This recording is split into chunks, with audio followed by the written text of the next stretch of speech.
মারে যেভাবে ওরা কুপাইয়া কুপাইয়া মারছে, আমি যে উপদেষ্টার নামটা যে আমার মুখটা নিছি এর জন্য পর্যন্ত আমাকে ফোন দিয়ে হুমকি দিছে।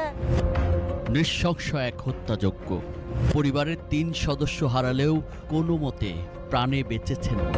ভুক্তভোগী হয়েও উল্টো অপরাধীদের ভয়ে এখন পালিয়ে বেড়াচ্ছেন তারা।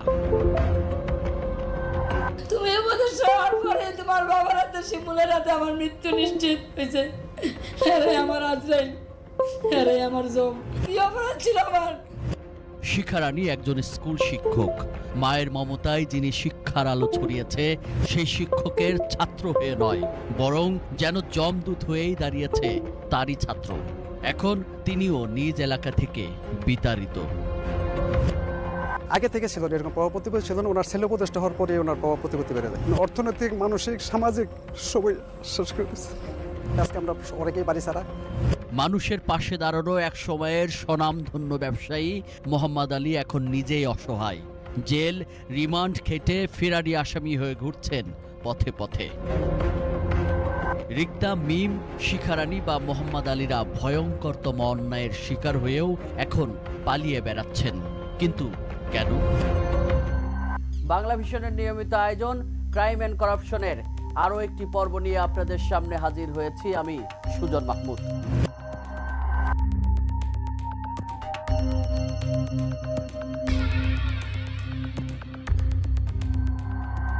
দর্শক, এতদিন জেনেছেন সর্বদা বাবার প্রভাবেই ছেলের বেপরোয়া হয়ে ওঠার গল্প। তবে এবার আমরা তুলে ধরতে চাই কিভাবে ছেলের প্রভাব কাজে লাগিয়ে বেপরোয়া হয়ে উঠেছেন একজন বাবা। আজ আমরা তুলে ধরতে চাই সরকারের গুরুত্বপূর্ণ একজন উপদেষ্টার বাবার আমলনামা। দেখাতে চাই ছেলের ক্ষমতায় কিভাবে ধরাকে সরা করছেন প্রতিনিয়তই। অনুষ্ঠানের শুরুতে আমরা দেখিয়েছিলাম কয়েকটি ঘটনার খণ্ডচিত্র, এবার তার বিস্তারিত তুলে ধরা যাক। মিটফোর্টের আলোচিত হত্যাকাণ্ডের মতো করেই তার ঠিক 6 দিন আগে অর্থাৎ 3 জুলাই দিন দুপুরে প্রকাশ্যেই কুমিল্লার মুরাদনগরেও সংঘটিত হয় আরেকটি নৃশংস হত্যার ঘটনা। সেদিন মব চালিয়ে হত্যা করা হয় একই পরিবারের 3 সদস্যকে। প্রথমে মা রুবি আক্তার, এরপর ছেলে রাসেল এবং মেয়ে জোনাকি আক্তারকে কুপিয়ে ও পাথর দিয়ে থেতলিয়ে নির্মমভাবে হত্যা করা হয় তাদের। এমনকি নিহত রাসেলের 15 মাস বয়সী শিশু সন্তানকেও ছাড়েনি ঘাতকরা। গুরুতর আহত করা হয় তাকেও। আরেক মেয়ে রুমা আক্তারও এখন জীবন মৃত্যুর সন্ধিক্ষণে। পরিবারের বেঁচে যাওয়া অন্য সদস্যরা গুরুতর আহত অবস্থায় কোনো মতে পালিয়ে রক্ষা পেলেও এখনও তাদের আতঙ্ক আর ভয় যেন কাটছেই না। তাদের একজন রিক্তা আক্তার বলছিলেন কিভাবে সেদিন চোখের সামনেই মা, ভাই এবং ছোট বোনকে নির্মমভাবে হত্যা করা হয়েছে। আমার চোখের সামনে প্রথম আমার মারে যেভাবে ওরা কুপাইয়া কুপাইয়া মারছে, আমার মারে চোখগুলো তুলে ফেলছে, আমার মারে কানগুলা, এগুলা সারাটা মুখের মধ্যে ওরা শুধু কুপাইছে। আমার মারে যেভাবে আমি দেখছি চোখের সামনে কুপাইছে, আমার বাইরে যেভাবে দেখছি, আমার বোনকে যেভাবে দেখছি, এগুলো ভাবলে আমার সারা শরীর। আমার বোনটাকে যে ওরা প্রথম যে একটা কূপ দিছে, আমার বোনটা তখন মরে নাই। আমার বোনটারে যদি তখনও যদি হাসপাতাল নিত, আমার বোনটা বাঁচতো। আমার বোন রুমা যে অনেক মৃত্যুর সাথে লড়াই করতেছে, আমার এই বোনের এই মাথাটা পুরাটা বাটি আলগা করে ফেলছে ওরা কুবাইয়া, আমার বোনের সারাটা অঙ্গ কুবাইতে কুবাইতে শেষ করে ফেলছে। আমার সন্তানকে নিয়ে আমি বাথরুমের ভিতর গিয়ে পলাইছি, আমার এই দেহ গোলারে পোকামাকড়ে কামড়াইয়া রক্তাক্ত করে ফেলছে। আমার বাচ্চাগুলা এখনো পর্যন্ত অসুস্থ। স্বামী রাসেলকেও হত্যা করা হয়েছে স্ত্রী মিমের সামনেই। তবে বোরখা পরা থাকায় মিমকে চিনতে পারেনি ঘাতকরা। পালানোর সময় 15 মাসের সন্তানের ওপরও হামলা করা হয়। আমার বাচ্চারা কি দোষ করছিল? আমার মেয়েটাকে একটা বাড়ি দিছে, পুরো এখান থেকে হাত খুইয়া এখানে চলে আসছে। আমার জামাই, আমার শাশুড়ি, আমার ননদকে যে আমার চোখের সামনে মারছে, আমার জামাইরে যে কুবাইছে, মানে এই মানে দুই চোখে যে দেখছি, এগুলো আমি বুঝতে পারতেছি না। আমি কিভাবে ভুলবো? ফোন দিয়ে আমাদের খুব হুমকি দেয়, তোরা যেখানেই থাকোস না কেন, তোদেরকে 5 কোটি লাগুক 10 কোটি লাগুক, তোরা 3 জনকে আর রাখবো না। বিচার চাই, আর কিছু চাই না আমি আপনাদের কাছে। পরিবারের বেঁচে যাওয়া বাকি সদস্যরাও আছেন জীবন নাশের হুমকিতে। জীবন বাঁচাতে এখন পালিয়ে বেড়াচ্ছেন তারা।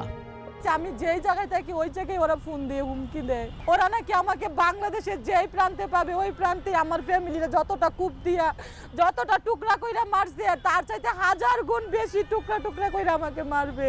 একটা আসামিও ধরা পড়তেছে না। একদিকে পরিবারের সদস্যরা নির্মমভাবে হত্যার শিকার হয়েছে, আবার যারা বেঁচে আছেন তাদেরও পালিয়ে বেড়াতে হচ্ছে। কিন্তু কেন? তাহলে হত্যাকারীরা আসলে কারা? এত ক্ষমতার উৎসই বা কি? সেসব খুঁজতে আমাদের গন্তব্য এবার ঘটনাস্থল কুমিল্লার মুরাদনগর উপজেলার বাঙ্গুরা বাজারের আকুবপুরের করইবাড়িতে। হত্যাকাণ্ডের পর শুনশান নীরব পড়ে আছে রুবি আক্তারদের এই বাড়িটি। কেউ নেই, পাহারা দিচ্ছে পুলিশ। এমনকি কোনো আত্মীয় স্বজনও আসতে পারছেন না। রক্তের দাগগুলোও এখনো স্পষ্ট। জানা যায় সামান্য মোবাইল চুরির ঘটনা নিয়েই এই হত্যাকাণ্ড। তবে হত্যাকাণ্ডের পর গণমাধ্যমে এসেছে মাদক ব্যবসায় জড়িত থাকার কারণেই নাকি তাদের অর্থাৎ মা, ছেলে ও মেয়েকে গণপিটুনি দিয়ে হত্যা করা হয়েছে। এখন প্রশ্ন হলো, যত বড় অপরাধী হোক না কেন, তারপরেও কি এভাবে হত্যা করা যায়? আর আসলে কি মাদক সংশ্লিষ্টতা নাকি দীর্ঘদিনের শত্রুতার আধিপত্যের লড়াইয়ের অংশ হিসেবেই পরিকল্পিত এই হত্যাকাণ্ড? এলাকায় আধিপত্য বিস্তার নিয়ে দীর্ঘদিন ধরে রুবি আক্তারের সাথে স্থানীয় চেয়ারম্যান আওয়ামী লীগ নেতা শিমুল বিল্লাহ আনু মেম্বারদের দ্বন্দ্ব ও মামলার ঘটনা চলছিল। আর এই দ্বন্দ্ব ছিল প্রকাশ্যই। সব জানলেও এখন এসব নিয়ে প্রকাশ্যে কথা বলতে ভয় পায় স্থানীয়রা। রুবি ম্যাডাম অনেক সাহসী ছিলেন। যেই কোনো বিচার আচারে উনি গেলে উনি সাহসিকতার সহিত অন্যায়ের মোকাবেলা করতেন। তো ওনার সত্যতা বেড়ে গেছিল। তো যেই সর্দার টাইপের লোক, বিশেষ করে চেয়ারম্যানের সাথে একজন আনো মেম্বার আছে এবং বারাটি খুনি, অপরিচিত লোক ওনাদের যেমন চেয়ারম্যান এবং মেম্বার ওনাদের ইয়েতে আসছে আর কি, ছত্রছায়ায়, এবং পরিকল্পিত হত্যাকাণ্ড। আমি চেয়ারম্যান, বিচার ব্যবস্থা আমি করবো, আপনি কেন করবেন, এরকম একটা প্রতিহিংসা থেকে মাদক ব্যবসায়ী ট্যাগ দিয়ে, মিথ্যা একটা ট্যাগ দিয়ে ওনাকে সুপরিকল্পিতভাবে বারাটি খুনি সহ ওনাকে হত্যা করা হয়েছে। খলিলুর রহমান জুয়েল রুবির দ্বিতীয় স্বামী। তিনি অবশ্য দিলেন নতুন তথ্য। স্থানীয় বিএনপির কর্মী ছিলেন রুবি আক্তার ও তার ছেলে রাসেল। আওয়ামী লীগের পলাতক এমপি ইউসুফ আব্দুল্লাহ হারুনের পক্ষে কাজ না করায় শিমুলের ক্ষোভ ছিল দীর্ঘদিনের। নিহত রুবির স্বামীর দাবি, আকুবপুর ইউনিয়ন পরিষদ নির্বাচনেও নাকি তিনি প্রতিদ্বন্দ্বিতা করেছিলেন 2 বার। 5-7 বছর আগে একটা নির্বাচন করছে। সে একজন মহিলা মেম্বার প্রার্থী এই গ্রামে ছিলেন। 3টা প্রার্থী ছিলেন। 3টা প্রার্থীর মধ্যে তাকে তার গ্রামের লোক আপনার মানে 80% ভোট তাকে দিয়েছে এবং সে সেকেন্ড হয়েছে সামান্য এই রোশনান আক্তার রুবিকে, যে মারা গেছে। তাকে গ্রামবাসী আসলে ভালোবাসে। আমার স্ত্রী যদি কোনো অপরাধ থাকে, আমার এই দেশের লোক ওকে বিচার করুক, আইনের হাতে শপথ করে দেওয়া হোক। এইভাবে নির্মমভাবে এইভাবে হত্যা করে ফেলবে। সকাল 8টার থেকে আমি তো এদেরকে মারতেছে, 12টার সময় গিয়ে মারা শেষ করছে। অপারেশন শুরু হয়েছে বলছে আমি তো হেঙে গেছি। আমি মামু কোনো মতে থামান। অপারেশন শেষ হয়েছে, আমি তো বলতেছি কি যে রোকসানা আক্তার রুবি শেষ, খতম, বাকি দিকে ধরতেছি। ঘটনার সূত্রপাতের শুরু থেকেই জানেন এমন 2 ব্যক্তির সন্ধান পেয়েছি আমরা। তবে ভয়ে ক্যামেরায় কথা বলতে রাজি নন তারাও। মোবাইল চুরের বাবা গিয়া এই মানে রুবি খালার খাতে গেছে, যার পরে আমি আমার ছেলে মোবাইল চুরি করছে, অনেক হেরা মারছে, অনেক মারধর করছে। পুলিশ যদি নিতে চায় হলে পুলিশের আইনে হত্যা দোক, না হলে আপনার যা জরিমানা লাগে আমি দিব। প্রত্যক্ষদর্শীদের বক্তব্যের সাথে মিল পাওয়া যায় র্যাবের বক্তব্যও। এই হত্যাকাণ্ডে জড়িত রাজধানীর বনশ্রী থেকে 6 জনকে গ্রেফতারের পর সংবাদ সম্মেলনে দেয়া র্যাবের বক্তব্যেও উঠে আসে মোবাইল চুরির মতো তুচ্ছ ঘটনাকে কেন্দ্র করেই এই হত্যাকাণ্ড। মোবাইল চুরিকে কেন্দ্র করে এবং থানায় অভিযোগকে দায়ের করা নিয়ে ঘটে। সেখানে কথা কাটাকাটি এবং তর্কাতর্কি হয় তর্কাতর্কির এক পর্যায়ে হাতাহাতির একটা ঘটনা ঘটে এবং সেখান থেকেই মূলত এই ন্যাক্কারজনক ঘটনা সৃষ্টি হয় এবং লোকজন অতর্কিত সবাই মিলে তাদের বাড়িতে হামলা করে একই পরিবারের 3 জনকে, যেখানে রুকসানা আক্তার রুবি, তার ছেলে রাসেল এবং তার মেয়ে জোনাকি, তাদেরকে নির্মমভাবে পিটিয়ে হত্যা করা হয়। এবার জানা যাক শিমুল চেয়ারম্যানের পরিচয়। পুরো নাম শিমুল বিল্লাল, মুরাদনগর উপজেলা আওয়ামী লীগের ক্রীড়া সম্পাদক, পলাতক এমপি ইউসুফ আব্দুল্লাহ হারুনের ঘনিষ্ঠ সহচর। তিনি এই 2 নম্বর আকুবপুর ইউনিয়নের বর্তমান চেয়ারম্যান। 5 আগস্ট জনতার অভ্যুত্থানের মুখে হাসিনা শাসনের অবসান হলে শিমুল চেয়ারম্যান সহ স্থানীয় আওয়ামী লীগ নেতারা গা ঢাকা দিলেও কিছুদিন পর তারা আবারও সদর্পে ফিরে আসেন। তবে সারা দেশের আওয়ামী লীগ চেয়ারম্যানদের বহিষ্কার করা হলেও এখনও দুর্দণ্ড প্রতাপের সঙ্গে আছেন তিনি। এমনকি এই হত্যাকাণ্ডের প্রধান আসামি হলেও এখনও রয়ে গেছেন ধরা ছোঁয়ার বাইরেই। তার চেয়ারম্যান পদও রয়েছে আগের মতোই বহাল। এই শিমুল চেয়ারম্যানকে মনে রাখুন, আওয়ামী লীগের নেতা হয়েও এখনো কতটা প্রতাপশালী। আকুবপুর এমনকি বাঙ্গুরা বাজার থানা এলাকায় যত অপকর্ম তার প্রত্যেকটার পিছনেই সরা যায় এই শিমুল চেয়ারম্যানের নাম। এবার একটু নজর দিতে চাই আকুবপুরের আরেকটি মবের ঘটনার দিকে, যা সংঘটিত হয়েছিল আকুবপুর ইয়াকুব আলী উচ্চ বিদ্যালয়ের এক শিক্ষক শিখা রানীর সাথে। মবের নামে সেদিন কি হয়েছিল এবার সেটা শুনুন তার মুখেই। আমি তোমার ম্যাডাম, আমি তোমার মার মতন কুসন্তান হতে পারে, ঘুমাতে হয় না কখনো, তারপরে তোমার জন্য আমার আশীর্বাদ, আমি আত্মীয় আশীর্বাদ করি। আসি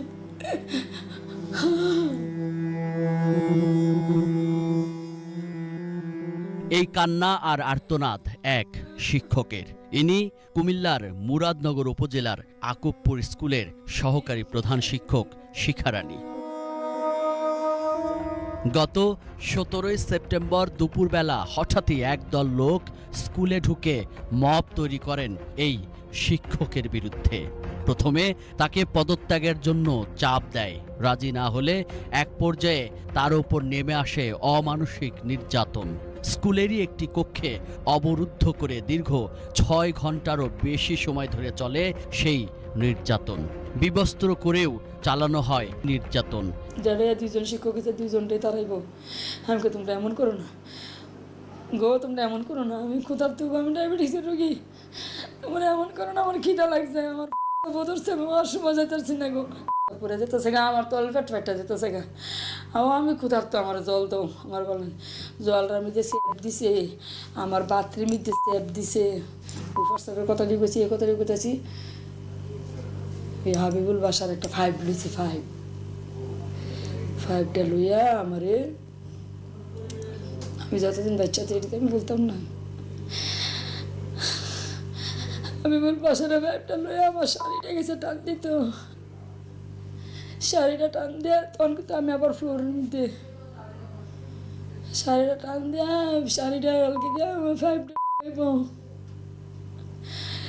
আমি আবার শাড়িটা এমনি ঈশ্বর মনে শক্তি দিছে, আমি এমনি শাড়িটা ধরি না, আমি কইতেছি তোর কাছে আমি ভিক্ষা চাই, তোরা এমন করিস, আমার চেপে ধরছে, বাসার এমন করিস না, তোর মা নাই করো এমন করিস না, তোর মেয়ে বলেছে না, তোর মেয়ে বিয়ে দিচ্ছে তাই এমন করিস বাসার, আমি এমন করো না।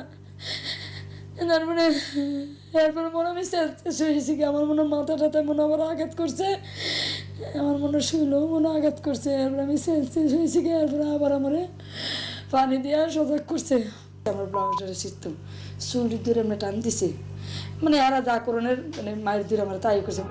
শুধু নির্যাতন করেই ক্ষান্ত হননি, এরপর ওই অবস্থায় তাকে স্কুল থেকে বের করে ঘোরানো হয় গ্রামের প্রধান সড়কগুলোতে। এই মবও নাকি ঘটিয়েছেন স্থানীয় চেয়ারম্যান আওয়ামী লীগ নেতা শিমুল বিল্লাহ ও তার লোকজন। এ ঘটনায় মামলা করতে বাঙ্গুরা বাজার থানায় গেলে মামলা নেয়নি পুলিশ। পরে আদালতে মামলা করলে সেটিও খারিজ হয়ে যায়। বর্তমানে পরিবার নিয়ে পালিয়ে বেড়াচ্ছেন বলেও জানান ভুক্তভোগী এই শিক্ষক। নিরাপত্তাহীনতা, আমার পরিবার নিরাপত্তাহীনতা ভুগতেছে।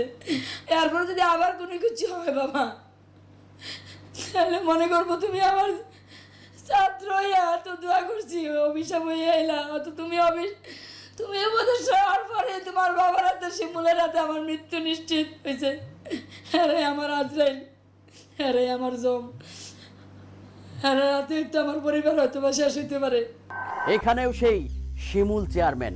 আওয়ামী লীগের সকল চেয়ারম্যান বহিষ্কার হলেও শুধু আকবপুরেই টিকে আছে, তাও আবার দুর্দণ্ড প্রতাপের সাথে।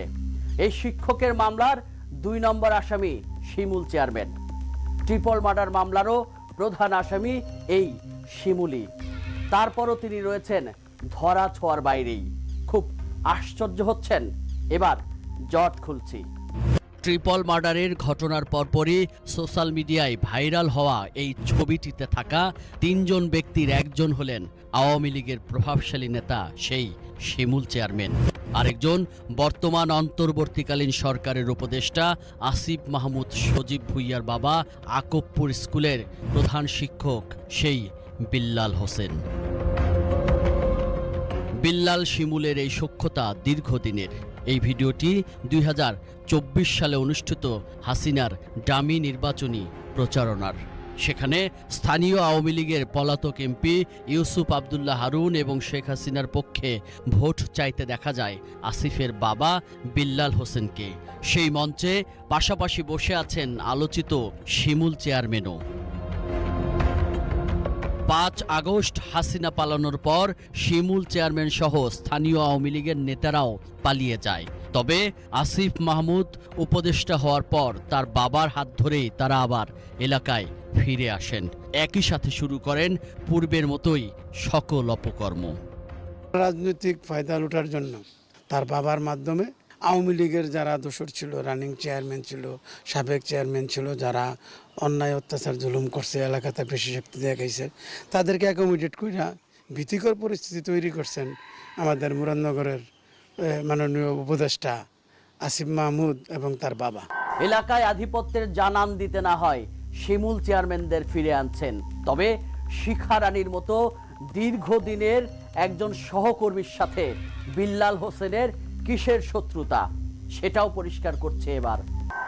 স্কুলে সেদিন সেই মবের পুরো ঘটনারই নেতৃত্বই নাকি দিয়েছেন শিখা রানীর দীর্ঘদিনের সহকর্মী, তারই স্কুলের প্রধান শিক্ষক উপদেষ্টা আসিফের বাবা বিল্লাল হোসেন। শিমুল চেয়ারম্যান, সত্তার মেম্বার সালাউদ্দিন এবং বাসারদেরও নাকি বিল্লাল হোসেনই এনেছিলেন এমন অভিযোগ ভুক্তভোগী শিক্ষকের। বলেন, সেদিন স্কুলে যাওয়ার কথা না থাকলেও উপদেষ্টা ছেলের অনুদান নিয়ে বিশেষ মিটিংয়ের কথা বলে তাকে স্কুলে নিয়েছিল বিল্লাল হোসেন। সকাল 8:22 আমাকে কল দিছে উপদেষ্টা আসিফ মাহমুদের বাবা, কইয়া করছে মিটিং আছে। আমি স্যার কিসের মিটিং? মিটিং তাহলে তো সে আগেই নোটিশ করবে, ঠিক আছে। আমি স্যার কিসের মিটিং? আমি আবার সাথে সাথে ওনার জিজ্ঞেস, আসিফে 20 লক্ষ টাকা দিয়েছি স্কুলের জন্য, এটার মিটিং করবেন? আইসা পড়েন 5 মিনিটের মধ্যে, 5 হইতে 10 মিনিট মিটিংয়ের কাজ। ঠিক এমন সময় তো মারমার কইরা এই বাসার টাসার মানে এলাকার ক্যাডার বাহিনী তারা ঢুকছে, ঠিক আছে। আসিফের বাবা যে কল করছে, আমার তো ব্রেনই আসছে না যে আসিফের বাবা আমার উপরে মব সৃষ্টি করবে। এখন তো বুঝছি যে ছেলে উপদেষ্টা হতে হয়, সে ক্ষমতার অপব্যবহার এবং সে একটা মব সৃষ্টি করছে। স্কুলের টাকা আত্মসাতের ঘটনায় বিল্লাল হোসেনকে 2014 সালে বহিষ্কার করা হলে ভারপ্রাপ্ত প্রধান শিক্ষকের দায়িত্ব পান এই শিখা রানী। তারই প্রতিশোধ নেন ছেলে উপদেষ্টা হওয়ার পর।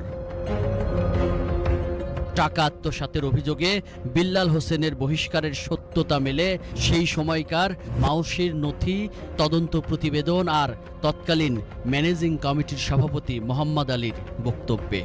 এখানে নিয়োগ পাওয়ার পরে তার বিভিন্ন সময় অনিয়ম, বিভিন্ন দুর্নীতি, ম্যানেজিং কমিটির সাথে দ্বন্দ্ব, শিক্ষকদের সাথে গ্রুপিং করার পরে আমরা কি অডিট কমিটি করছিলাম, করার পরে ওই সময় তাকে সাসপেন্ড করা হয়েছে, সাময়িক বরখাস্ত। 2009 সাল থেকে তাকে সাময়িক বরখাস্ত করা হয়। করার পরে আবার সে তার ভুল স্বীকার করে যে অনিয়মগুলো ছিল, অনিয়মগুলো সে পরিপূর্ণ করে করার পরে সে তাকে আমরা পুনরায় আবার নিয়োগ দিই। 2 বছর পরে আবার কোর্টের আদেশে আমি সভাপতি হিসেবে কী করলাম, আবার নিয়োগপ্রাপ্ত হইলাম। হওয়ার পরে তাকে বললাম যে 16 সাল থেকে 2018 পর্যন্ত, মানে আমরা কমিটি আসার আগ পর্যন্ত যে আইবের হিসাব আছে সমস্ত হিসাব আপনি আমাদেরকে দেন। এটা কাকে বললেন? হেডমাস্টারকে, বিল্লাল মাস্টার। বিল্লাল মাস্টারকে। কারণ বিল্লাল মাস্টার আমাদেরকে দিতে রাজি না, মানে এই গ্যাং ব্যাং ট্যাং ঘোরাচ্ছে দিচ্ছে না, আইবের কোনো হিসাব দিচ্ছে না, এই রিপোর্টে লেখা আছে কোনো হিসাব দিচ্ছে না। হিসাব না দেওয়ার পরে তার সাথে জামালা দ্বন্দ্ব আরম্ভ হয়। অ্যাসিস্ট্যান্ট হেডমাস্টারের স্বাক্ষর জাল, আমার স্বাক্ষর জাল করে, রেজলিউশন জাল করে স্কুল থেকে স্কুলের সরকারি বেতন ভাতা প্রায় 5,25,000 টাকা তুলে ফেলছে। 19 সাল থেকে মাঝখানে এই শিক্ষা মন্ত্রণালয় তার স্কুলের স্টেটমেন্ট মানে ব্যাংক স্টেটমেন্ট দেওয়ার জন্য তাকে যথেষ্ট পরিমাণ চিঠি দিচ্ছে, কিন্তু সে স্টেটমেন্ট দিচ্ছে না, পুরো ফান্ডেশন করে ফেলছে। সেই সময় অর্থ আত্মসাতের বিরুদ্ধে ব্যবস্থা নেয়াটাই যেন এখন এসে কাল হয়ে দাঁড়িয়েছে এই মোহাম্মদ আলীর জীবনে। ছেলে উপদেষ্টা হওয়ার পর তাকেও শীর্ষ সন্ত্রাসীর তকমা দিয়ে জেল খাটানো হয়। রিমান্ডের নামে নির্যাতনেরও অভিযোগ করেন তিনি। অবশেষে 30 লাখ টাকা জরিমানা দিয়ে বিল্লাল হোসেনের সহযোগী মাসুদের মাধ্যমে দফা রফা করে জেল থেকে মুক্তি পান তিনি। বিল্লাল স্যার, আমি আপনাকে কি বললাম, এমন একটা জিনিস উনি ডাইন হাতে একটা বাম হাতে জানতে দিত। মোহাম্মদ আলী স্যারে কি এমন কোন শক্তি আছে যে চট্টগ্রামকে ধরে আনতে পারবো? আপনি আমার বলেন। এখন ভাই আমরা সমাধান চাই। আমার তরফ থেকে আমি ওই যে আপনি ফোন করার মাত্র এটা ফারুক ভাইয়ের সাথে কথা হয়েছে এবং ভাইয়ের সাথে আমতুলিও কথা হয়েছে, ফারুক ভাইয়ের কথা বলছি। আমার তরফ থেকে আমি ফারুক ভাইয়ের বলছি যে এখানে কোনো কিছু হবে না। রাজনীতির যে মামলাগুলা এগুলা কিন্তু আপনারা বিশ্বাস করেন আর না করেন, এখানে কিন্তু আমাদের কোনো কিছু করার কিচ্ছু রাস্তা নেই। এখানে আমার কথা এসপিও শুনতো না, ডিসিও শুনতো না, ওসিও আমার কথা শুনতো না। কথা বুঝেননি কথা? যদি ভাবেন মানে আমি যেটা বলি, কেন এসপির রুমে যাওয়ার মতন আমার কোনো শক্তি নেই, রুমে যাওয়ার মতন শক্তি হয় যদি এখানে বিলাল স্যার যদি কথা না বলে, উপদেষ্টা স্যার যদি কোনো কথা না বলে।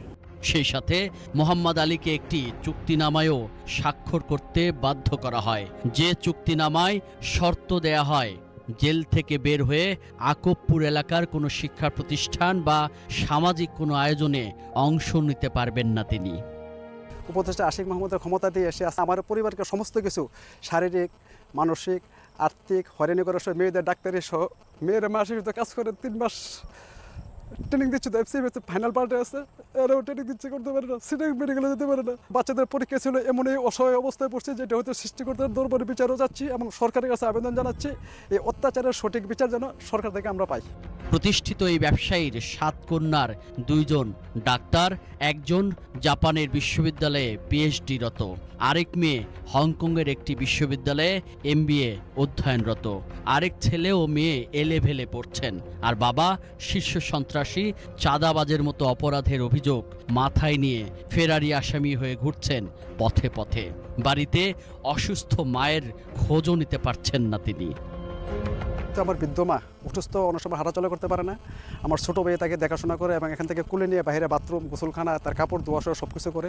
সেও আজকে মিথ্যা মামলা 3 মাস ধরে বাড়ি ছাড়া, সেও এখন পলাতক অবস্থায় আছে। আমি সরকারের কাছে আবেদন জানাচ্ছি যে সুষ্ঠু তদন্ত করে যদি অপরাধী হই বিচার হবে, আর নতুবা মিথ্যা মামলা যারা প্রশাসনিক ক্ষমতা ব্যবহার করে আমাদেরকে হয়রানি করছে তারা বিচারের আওতায় আনার জন্য বিনীত আবেদন জানাচ্ছি। কি ভয়ঙ্কর ঘটনা, তাই না?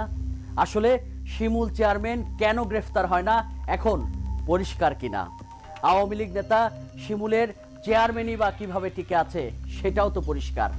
এবার আরেকবার নিয়ে যেতে চাই সেই আলোচিত ট্রিপল মার্ডারের ঘটনায়। পরিবারের 3 জনকে হারানোর পরও কেন তাদের পালিয়ে বেড়াতে হচ্ছে? শুরুতেই আমরা ভুক্তভোগী পরিবারের পালিয়ে বেড়ানো এক সদস্য রিক্তা আক্তারের বক্তব্যে শুনেছিলাম উপদেষ্টা বাবার নাম নিতেই নাকি হুমকি আসতে থাকে। সেই বক্তব্যের পুরোটাই শুনতে চাই আমরা। 4:30 থেকে শুরু করছে ওরা এই ঘটনা হামলা। ওরা 4:30 থেকে আমরা ফোন দেওয়া শুরু করছি, কিন্তু পুলিশ আসে না। আচ্ছা, পুলিশ যে বলে আমরা 999-এ ফোন দেয় নাই, এই 999-এ ফোন তো প্রথম ঢাকা আসে তো, তাহলে ঢাকা তো এই রেকর্ডগুলো আছে, ওরা তো বলতে পারবে আমরা ফোন দিয়েছি কি না দিয়েছি। বলেন, এই যে থানার ওসি যে বলে আমরা ফোন দেই নাই, এইটা কি মিথ্যে? আমরা তো 999-এ ফোন দিছি। বলেন, আমি 7:30 থেকে 999-এ ফোন দেওয়া শুরু করছি, কিন্তু ওরা যায় নাই। পুলিশের সামনে আমার বোন 2টাকে, আমার ভাইয়াকে মারছে পুলিশের সামনে প্রকাশ্যে, পুলিশ আটকাইতে পারে না। এই যে এখন যে উপদেষ্টার নাম ওরা ব্যবহার করতেছে, উপদেষ্টা নাকি ওদেরকে বাঁচাচ্ছে, উপদেষ্টা নাকি ওদেরকে, উপদেষ্টার আন্ডারে নাকি নিরাপত্তায় নাকি ওরা আছে। যদি নাই থাকবে তাহলে ওরা কেন ধরা পড়ে না? বলেন, আর আসামিকে কেন কেন পুলিশ ধরে না বলেন, এটা বলেন। ওরা পুলিশ কেন যায় আমাদেরকে বাঁচায় নাই, কেন বাঁচায় নাই? এখন দেখতেছি চেয়ারম্যান, শিমুল চেয়ারম্যান আসিফ মাহমুদুলের বাবার সাথে ওনার ছবি, কিন্তু আমি তো এটা বিশ্বাস করতে পারতেছি না যে একটা উপদেষ্টা এরকম নির্দেশ দিতে পারে যে একটা ফ্যামিলিকে নির্বংশ করে ফেলে, এভাবে কুবাইয়া মার। কারণ উনি তো একটা উপদেষ্টা, উনি কি পারে বলেন? উনি কি পারে? উনি যদি এরকমই কইরাই থাকে তাহলে এই দেশ কি দেশ থাকবে? আমি যে উপদেষ্টার নামটা যে আমার মুখটা নিছি এর জন্য পর্যন্ত আমাকে ফোন দিয়ে হুমকি দিছে, এই তুই উপদেষ্টার নাম কেন নেস? তোকে যদি পায় 10 কোটি টাকা লাগলো তোকে মারা ফেলবে। অভিযোগ করেন তাদের উপর হামলার বিষয়টি নাকি আগে থেকেই শুনেছিলেন তারা। সেনাবাহিনীর হাতে আটক হওয়া এক আসামির সাথে কথা বলার একটি গোপন ভিডিওতে বিষয়টি উঠে আসে।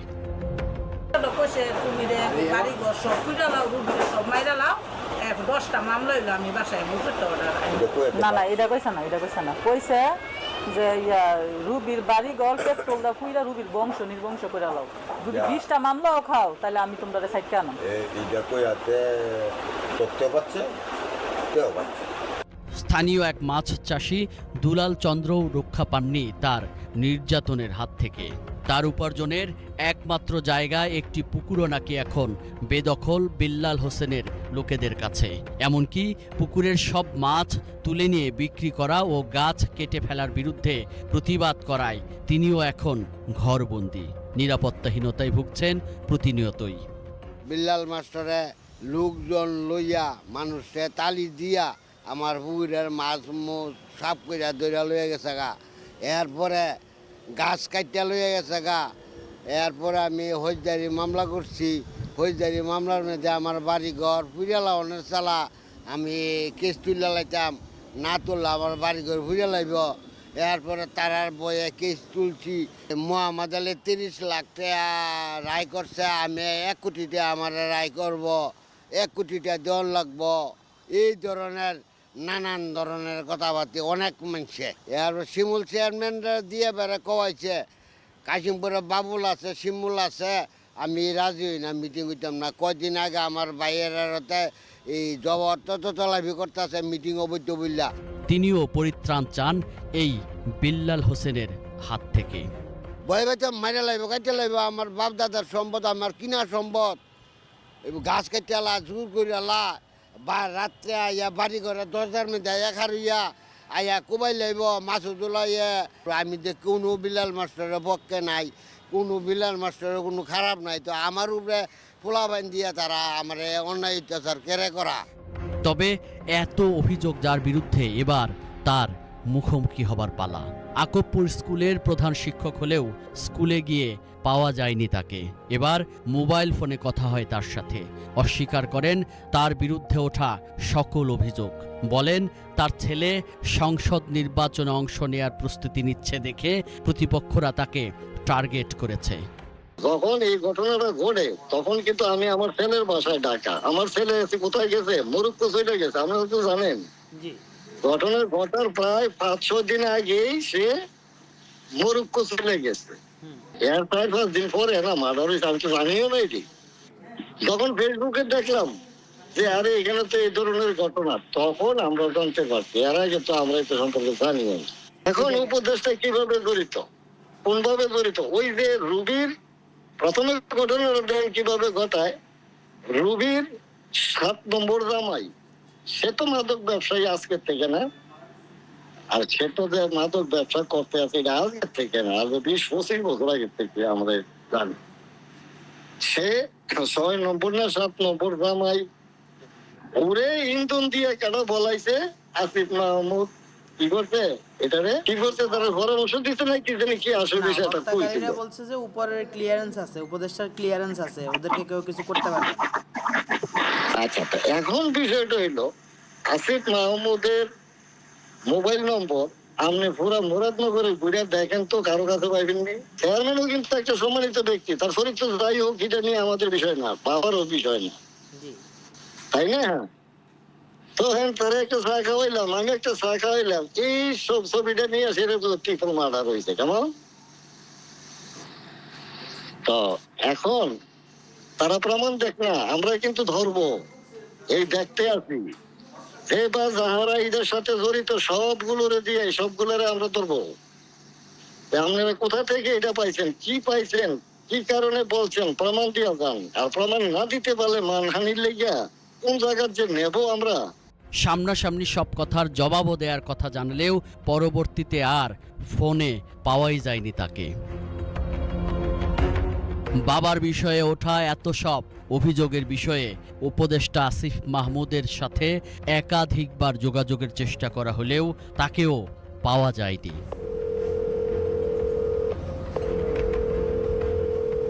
দর্শক, এই ছিল আমাদের আজকের আয়োজন। পরের পর্বে দেখা হবে অন্য কোনো অপরাধের খবর নিয়ে। সে পর্যন্ত ভালো থাকুন, সুস্থ থাকুন এবং বাংলা ভিশনের সঙ্গেই থাকুন। আল্লাহ হাফেজ।